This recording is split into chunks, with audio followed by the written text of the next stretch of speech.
El siglo XXI será el siglo del olvido. Pierre Nora, 2018.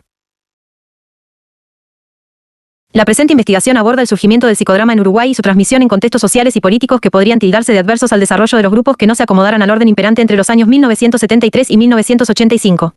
Esta acción, propiamente grupal, es interpretada como una resistencia al régimen dictatorial de entonces, que, sin proponerse tal cometido, terminó por consolidar el psicodrama en el país.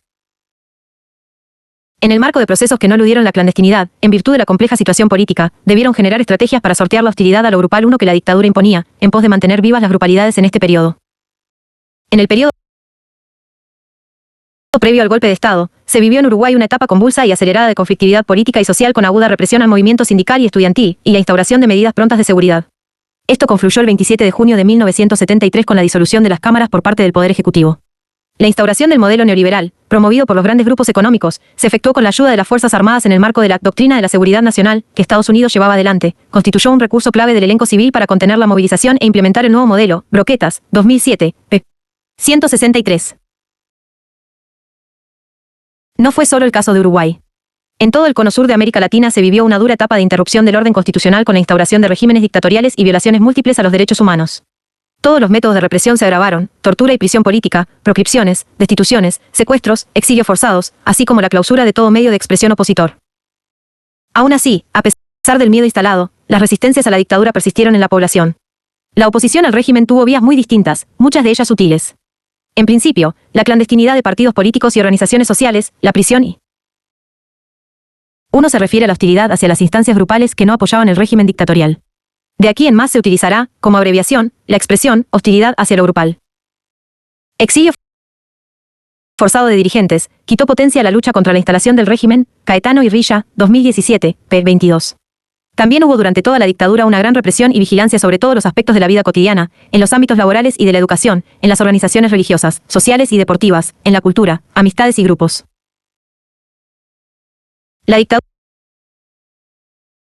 fue un largo periodo en que se señalan tres momentos: la instalación y normalización del régimen dictatorial, 1973 a 1976, posterior intento de consolidar una nueva república, 1976 a 1980, y la dictadura transicional, 1980 a 1985, Caetano y Rilla, 2017.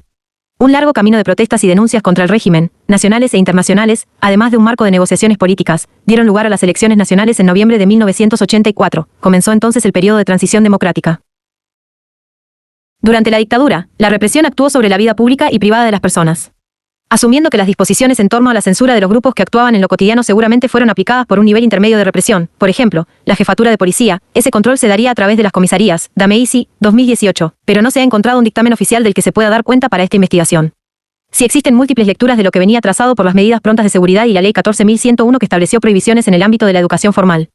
Se hostilizó y se persiguió a las agrupaciones consideradas amenazadoras del régimen, que se quería establecer con formas que iban desde la autocensura a diferentes prohibiciones arbitrarias, con diversos mecanismos e instancias de información y cobertura, infiltrados, hasta la delación por parte de personas pertenecientes a la sociedad civil.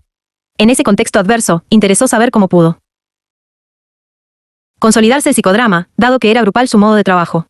Al ser transmitido, se puede interpretar como una forma de resistencia hacia la dictadura. El psicodrama trabaja en grupos y con grupos humanos.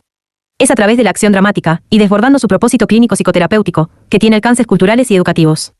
Se enmarca en un sistema de pensamiento más amplio que Jacobo Levi Moreno, 1889 a 1974, psiquiatra y filósofo rumano, desarrolló y llamó socionomía, retomando el concepto del Sterward, circa 1889, 2, Bareicha, 2018, p. 204, Bello, 2014. 2. Sterward luego abandonó el término por el de sociología. p. 46.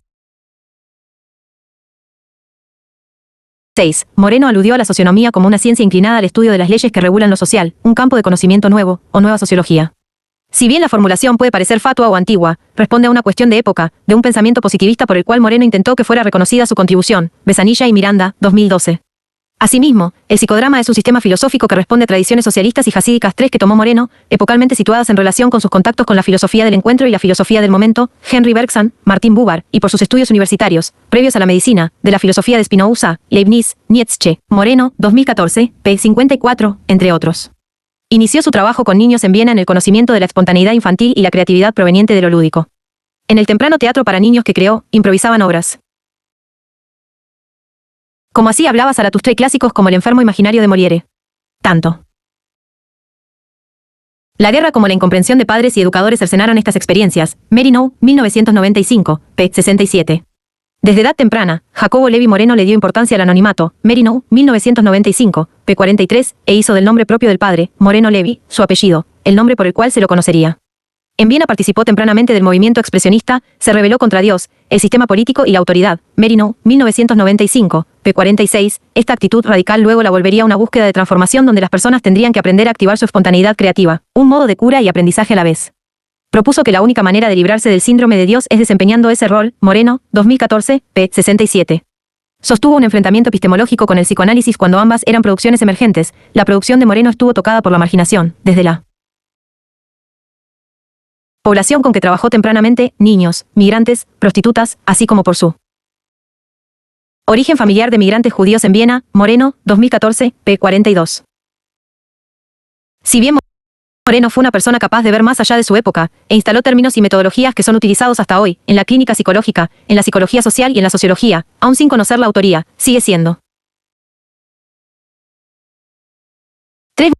movimiento místico judío, intencionado en transmitir los conocimientos de la Cábala en un mensaje popular. Asimismo devuelve la responsabilidad y la potencia creadora a cada judío. El hasidismo rescata la inmanencia divina, Dios se encuentra en cada cosa como presencia. Las categorías que permiten ese reconocimiento son la alegría, el regocijo y el entusiasmo. La importancia de la danza y el canto sostiene que cuerpo y alma son fundamentales para relacionarse con el Creador.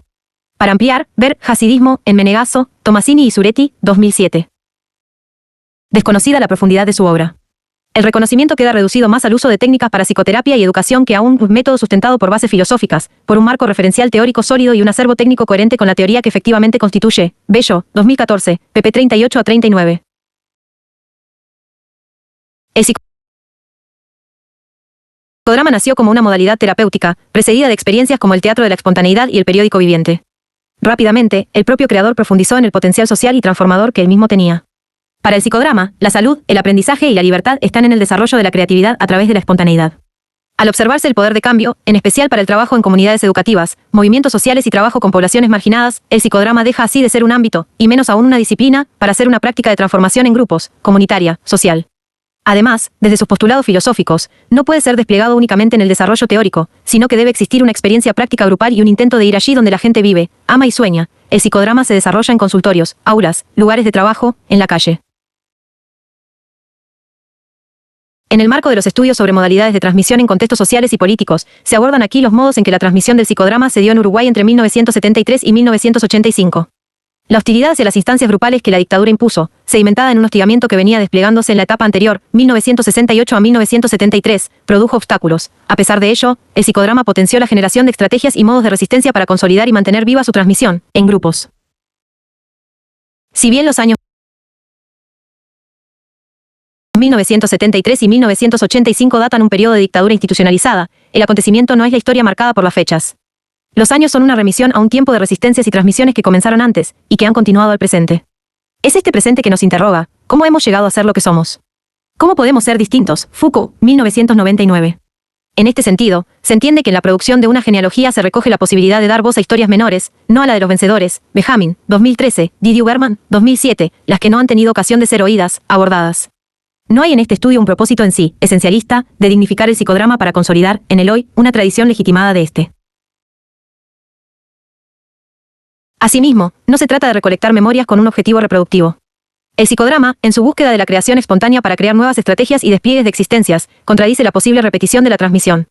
El lenguaje de la transmisión no es el de la pedagogía, y la educación, como acto de transmisión, puede ofrecer un soporte, una afiliación, una inscripción, decíamos, desde el cual la diferencia pueda ser pronunciada. Daícar en Frigerio y Daícar, 2004, p. 230.